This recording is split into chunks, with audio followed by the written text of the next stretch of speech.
Your spiritual dominion is very important for me because my whole life has been about finding the truth, trying to understand the process by which the universe works.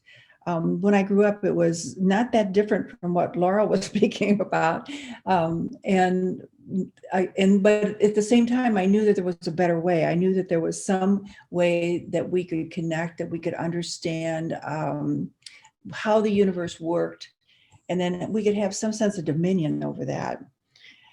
And so it brought me to lots of great stories of people who kind of rose from the worst conditions there were, and they just accomplished great things and became very expansive in their expression.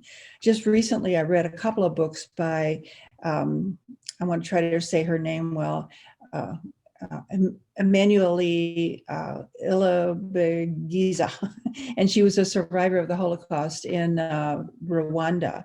And very, very important stories about how she stayed connected to God, and that's how she managed to accomplish her survival.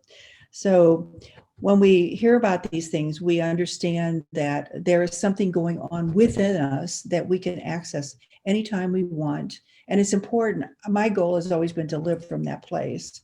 So today we're going to bridge science and metaphysics. In the beginning, in Genesis, it states, in the beginning, God said, let there be light, and there was light, and he called it good. And that was the first and only creation of God recorded. And out of that light, he created everything else. So when we understand that the only creation is light, we understand that we are part of that creation. We are light as well. So in the quantum physicists these days are talking about the fact that they have discovered the proof that God exists. But they're saying that they know that God exists because there is a quantum field of energy that encompasses everything.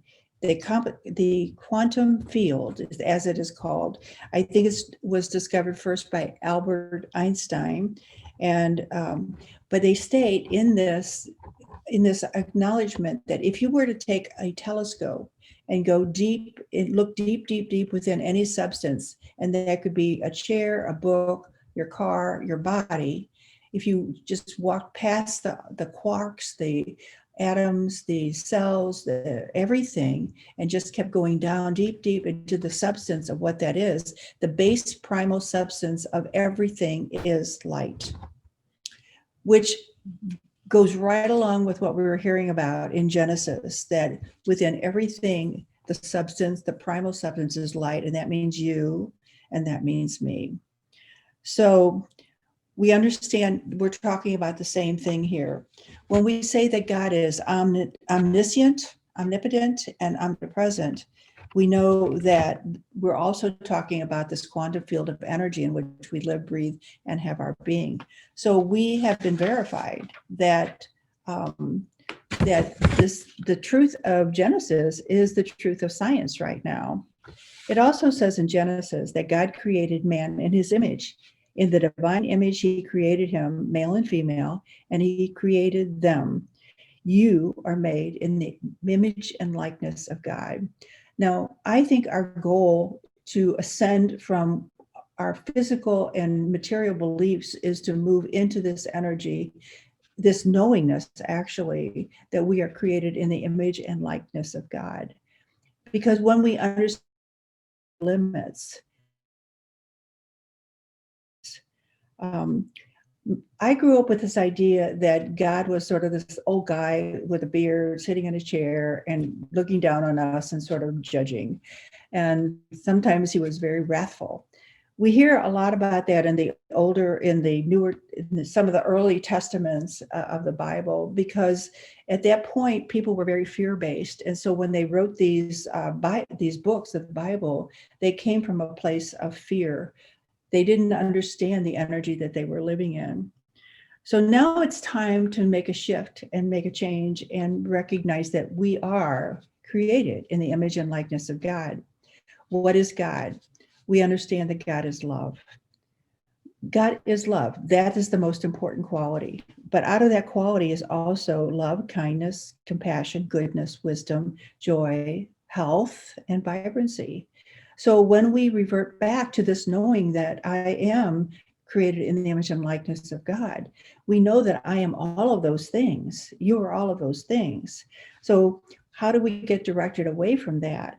That's what we want to understand. Sometimes when we make God a material being, we make him an image of us instead of us an image of him, of it, I should say, of it.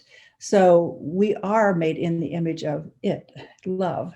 We are not made, God is not made in our image, because when I was a kid, I thought, well, he probably doesn't have time for me because he's got so many other things to handle. But the truth of the matter is, of course, it has time for me because I am that.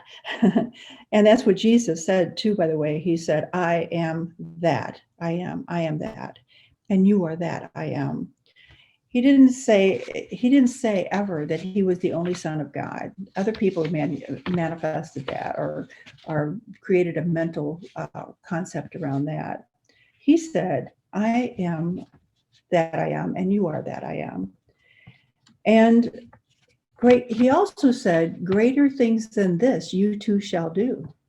So think about that, because it's not a matter of how much money you make. It's not a matter of how famous you are. It's really a matter of how much love you have to give and how much you're giving it. He also said that you are God's. You are God's. So sometimes that gets lost because we get so hooked up into a material manifestation of what we think we are or what we think we're to be. But this is how science and metaphysics comes together.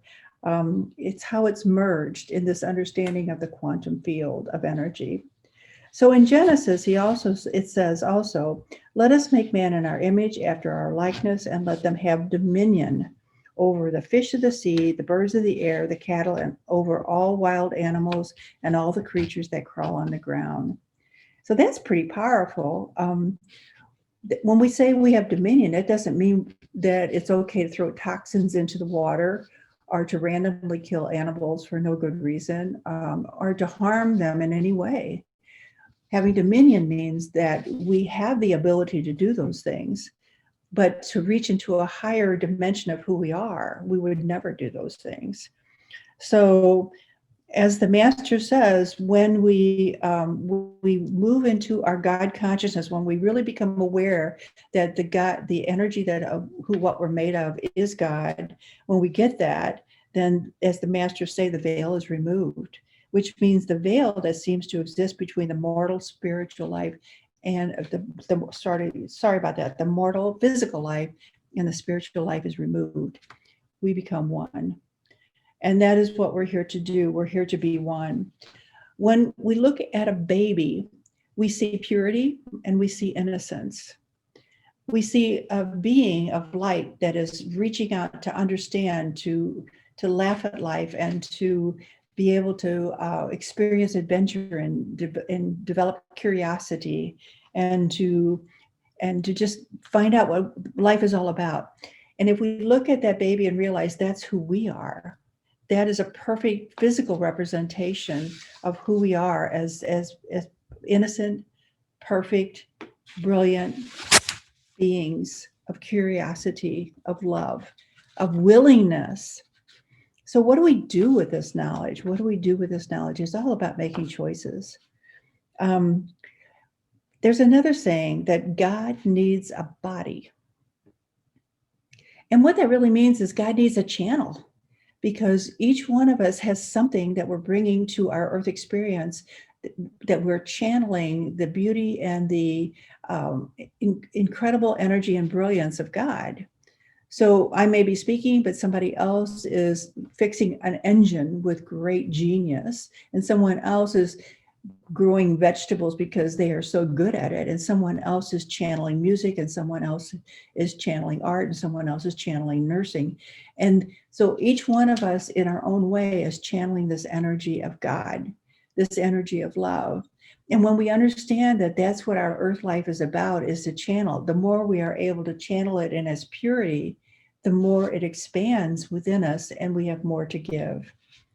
So one of the people that I've studied that I think is exemplifies this whole understanding of God as energy and God as intelligence, and how we use our physical experience to channel all that beauty, is Arnold Schwarzenegger, interestingly enough, the Terminator. He's a movie star, bodybuilder, and former governor of California. But what happened with him is he's another one of those stories where it started with nothing. He was born in Austria with nothing, no running water, um, and no indoor plumbing. Uh, I shouldn't say nothing, because he had loving parents, and that's a big step forward. But at some point, he and his brother went to a movie, and he saw a cowboy movie made in the United States. And he knew at that point that that's what he was going to do. He was going to be a American movie star. And what he said is that I developed a vision, and I held to that vision, and I did not change the vision. Now, that is a true example of dominion, where he took control of his mind and said, that's what I'm going for. And whenever someone would say to him, well, it's not going to work, and I think it's pie in the sky, he would say, no, it's going to work. And when they'd say it's impossible, and he'd say, no, it's possible. So he never bought into any of the naysayers. And what happened was, because he was so clear in his vision, a lot of opportunities would show up for him, as they do for all of us. So one of the things that showed up was a bodybuilding magazine. And he looked at that magazine and saw Mr. Universe, and he said, I'm going to do that. I'm going to be Mr. Universe. So in the beginning, he would pull himself up on tree branches, and then he would lift rocks. And that's how he would build up his physique to become Mr. Universe. And then at some point, he was able to get into a gym, and then he would work out there.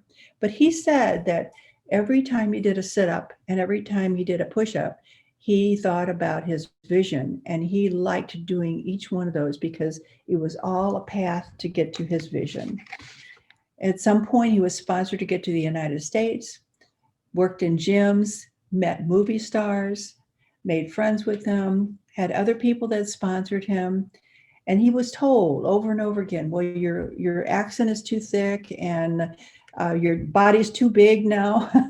And he would say, no, it's possible. I can change my accent. I can clean it up. And that's what he did. He went to English classes. He went to classes to help with his accent. And he's very understandable at this point. But the bottom line is, he never lost his vision. He took dominion over his life, and he kept going. And no matter what happened, and no matter what anyone told him, he knew it was possible. He knew he was going to do it. So that's the kind of focused discipline that it actually takes to really experience the possibility of our lives. And I'm not saying we need to become movie stars or we need to be famous. Whatever our possibility is, whatever, for me, it's writing books and sharing information with people. It's always been my possibility, and that's what I do. So each one of us has that within us that knows exactly what it is that we're to use our body and our channel for. So even though you at times might think it's impossible, or it's pie in the sky, or it's too much, remember Arnold Schwarzenegger, because he refused to accept any of that. And he is a great example for us. So another example for me is my friend Anne, and she was raised with a lot of dogma and fear. And even for a while, she became a nun because that's what her family wanted for her. And at some point, she was sort of beaten down so much with anytime she expressed happiness or joy or laughter. Yet even at some point, she was slapped by a nun because she was being too happy. So she decided that God must hate her. And so she was going to hate God. At some point, she developed cancer. And she was telling me about this. And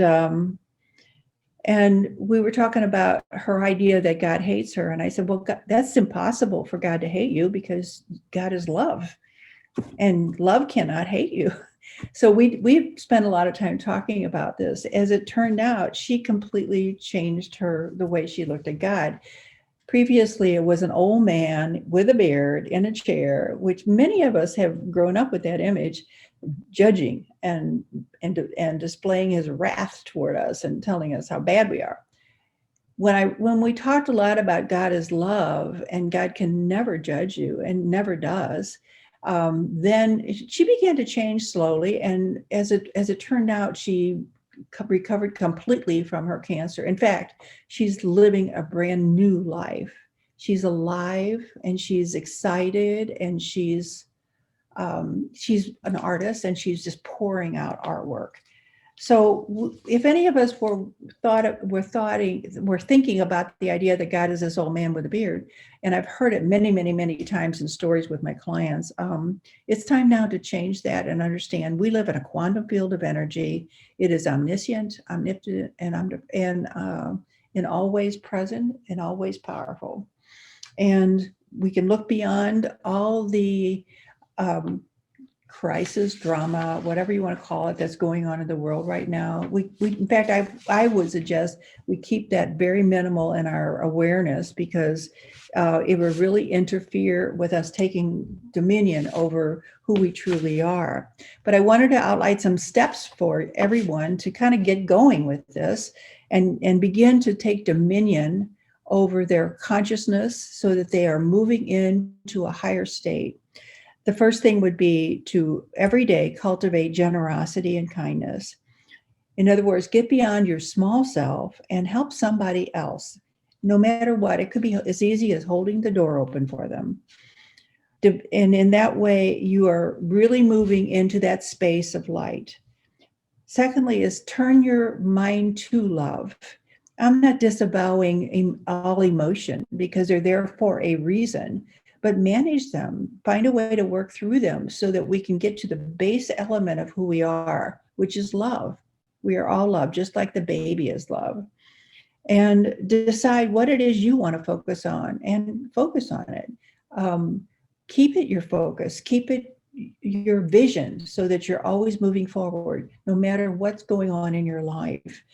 You take that experience and you use it well, so that you're continuing to move on toward your greater vision, whatever that would be. And then use affirmative prayer. And affirmative prayer is the prayer that Jesus taught us. It's not a begging kind of prayer. It's a prayer that says, I am that. So it's a prayer of dominion. Jesus said, pray as though it's already happened. And that's what we do. We pray in the affirmative. I am health. I am joy. As Arnold would have said, I am an American movie star, but I am health. I am joy. I am vitality. So whatever it is that you choose, make that your vision and your stated prayer, because God cannot disavow a prayer. When you state the truth and you're firm and clear with it, it has to happen. And then begin to see the possibilities all around you, because even if there's, just like people would introduce themselves to Arnold and say, I want to help you, I want to sponsor you, there's people around you that are doing the very same thing. It might be that they're bringing you a meal when you're needing it because you're not capable right then. But whatever it is, they're writing you a note, they're giving you a compliment. Receive it, receive it, receive it. Because each one of those things is a step in your pathway to move into your dominion. There are possibilities everywhere, and we want to be grateful for them. So today it's been about reclaiming your spiritual dominion, and the world belongs to you, because in truth it actually does. We're in a quantum field and we're connected with everything. So claim what you want and get busy and move toward it. So today I'd like to follow this with a short meditation so that we can really receive all of this information and make it our own. So if you would take a moment and close your eyes again. And now, now we move into that energy of God. We move into the quantum field that we are, the presence of God that we are, and we feel it. We feel this energy of lightness. We feel this energy of love. And no matter what situation we're in or where we are, we can experience love as our core and our base energy. And with this love, we see this beautiful light within us because we are light. We are made of the essence of light. And we take a moment and just be there. We ask that our vision becomes clear, that we're able to see beyond anything that seems disturbing, that we can look beyond and see its purpose and move through it. We're grateful for every opportunity and possibility that shows up for us. Because as we address each thing, each opportunity, whether it appears negative or positive, as we address each one, we're able to move beyond it into an even more exalted realm. And so we know that our true path is exaltation, is ascension, ascending beyond all things that are unlike love, moving into a pure state of innocence and love. And we are so grateful for this. We pour over with gratitude. We allow God to take our body and use it the way it would want to use it. We release all resistance. And so it is. And so we're so grateful for that. You want to take a moment and just feel it.